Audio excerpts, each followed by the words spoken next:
Dan yang paling afdal, saudaraku seiman, sholat di awal waktu. Begitu azan, sholat. Itu banyak hadis yang menyebutkan. Di antaranya hadis Bukhari Muslim, seorang sahabat bertanya mengatakannya, Rasulullah, ayyul amali ahabbu ilallah. Amal apa kira-kira dalam ibadah yang paling Allah cintai? Kata Nabi SAW, ya, as-salatu ala waktiha, salat pada waktunya. Azan dikumandangkan teman-teman itu hanya melalui lisan muadzin. Hakikatnya adalah panggilan dari Allah yang maha tinggi dan maha pemurah. Karena semua orang Afrika, mau orang Arab, mau orang bule, mau orang Melayu di Asia Tenggara sama saja. Semua mengucapkan hayya 'alas shalah, hayya 'alal falah. Sama. Ayo salat, ayo menuju kepada kemenangan. Jadi sebenarnya Allah sedang memanggil kita. Beruntunglah orang yang langsung menjawab panggilan tersebut. Sampai kata Nabi SAW dalam hadis Bukhari Muslim yang lain, "Lo ya'lamun nasi ma fin nida'i was-saffil awwal la'atahuma walau habwah." Kalau seandainya manusia-manusia ini mengetahui apa yang Allah janjikan di azan dan saf pertama.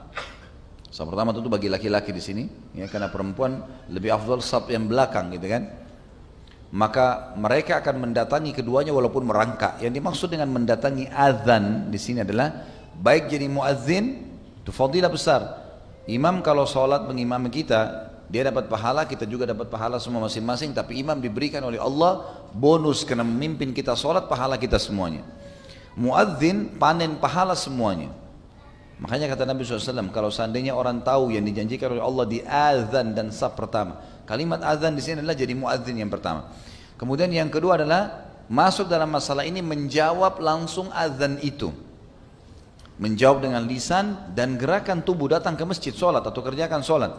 Sebagaimana sabda Nabi SAW dalam hadis yang lain juga sahih, kalau kalian dengarkan muadzin mengucapkan azan, maka ucapkanlah yang seperti dia ucapkan. Kecuali di hayya 'alas shalah dan hayya 'alal falah, ucapkanlah la haula wala quwata illa billah. Ini berarti fadilah juga. Masuk dalam masalah ini Allah janjikan pahala yang besar. Makanya kalau dengar azan teman-teman berhenti sebentar, sejenak, dengarin. Yani, ucapkan seperti itu. Atau kita lagi dengar radio di mobil, lagi azan, jangan dimatikan. Ikuti apa yang diucapkan. Karena ini kata Nabi SAW, kalau orang manusia tahu apa yang dijanjikan di azan dan saf pertama, maka mereka akan mendatangi keduanya walaupun merangkak karena besarnya pahala. Masuk dalam masalah azan sekali lagi jadi muadzin, atau seseorang yang dengar muadzin lalu dia mengucapkan seperti yang diucapkan oleh muadzin, kecuali di hayya 'alas shalah hayya 'alal falah dia mengucapkan la haula wala quwata illa billah. Masuk dalam masalah ini adalah segera datang untuk mengerjakan sholat, menjawab panggilan azan itu. Ini juga masuk di dalam fadilah hadis tadi. Masuk dalam kalau seandainya manusia tahu apa yang dijanjikan Allah di azan, yaitu menjawab segera, datang di awal waktu. Ada hadis yang lain, hadis mulia juga, hadis sahih.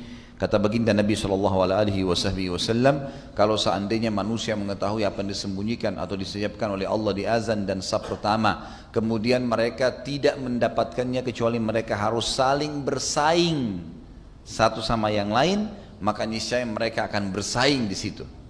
Sampai sebagian ulama salaf mengatakan, kalau seandainya saya masuk ke masjid, kemudian saya temukan saf pertama sudah penuh, saya siap untuk membayar seluruh harta yang saya miliki di dunia ini kepada salah seorang di saf pertama untuk dia ambil dan dia memberikan kepada saya kesempatan sholat di saf pertama, di sholat itu saja.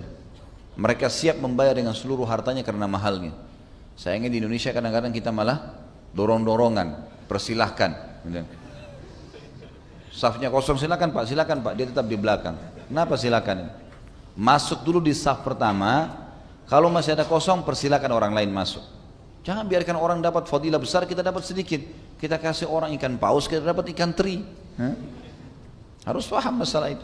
Kalau kita sudah masuk di saf pertama, ada kosong, panggil orang lain, gak masalah. Ini masuk dalam bahasan fadilah tentang sholat di awal waktu, gitu kan?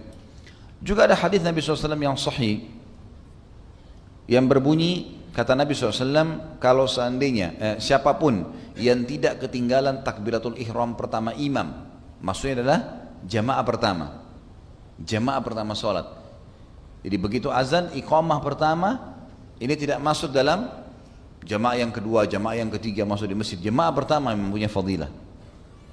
Siapa yang tidak ketinggalan takbiratul ihram, imam. Ya, takbiratul ihram pertama imam. Maksudnya adalah pertama dia takbir di rakaat pertama dan juga masuk dalamnya adalah awal jamaah yang pertama. Maka dia akan selama 40 hari, maka dia akan diselamatkan dari sifat kemunafikan. Selamanya tidak akan pernah jadi munafik orang itu. Dengan syarat dia mengerjakan 40 hari 5 waktu sholat, subuh, duhur, asar, maghrib, isya, terus dijadwalin selama 40 hari. Dia beribadah kepada Allah tidak ketinggalan takbiratul ihram pertama, dan ini dijamin tidak akan pernah dusta seumur hidup, tidak akan pernah berkhianat, tidak akan pernah ingkari janji. Sifat-sifat munafik semua hilang dari dia. Sampai pernah ada seorang syekh di Saudi, seseorang melamar anak perempuannya dan dia lihat laki-laki ini kayaknya tidak terlalu menjaga sholat. Dia tidak mau nolak, maka dia ingin berdakwah dan dia mengatakan pada laki-laki itu, saya akan terima lamaranmu tapi dengan syarat. Kebetulan dia punya masjid, syekh ini dia jadi imam situ dan dia 5 waktu sholat di situ. Dia bilang, saya ingin lihat kamu selama 40 hari ini kamu hadir di sini, di saf pertama di belakang saya. Itu saja syaratnya. Kalau kau dilakukan saya akan terima lamaranmu. Anak laki-laki ini cerita, dia bilang, awalnya saya datang sholat karena calon mertua saya. Saya datang karena dia. Tapi subhanallah dia bilang setelah 40 hari saya kerjakan dan diterima lamaran saya, semenjak itu saya nggak enak rasanya kalau nggak sholat di masjid. Sudah terikat, seperti Allah sudah buat itu rangkaian untuk melatih diri, terapi diri untuk terbiasa mengikat diri dengan masjid. Ya, Allah angkat sifat kemunafikannya. Dan sekian banyak fadilah tentang sholat di awal waktu. Oleh karena itu teman-teman jangan tunda. Jangan tunda. Berapa menit sih?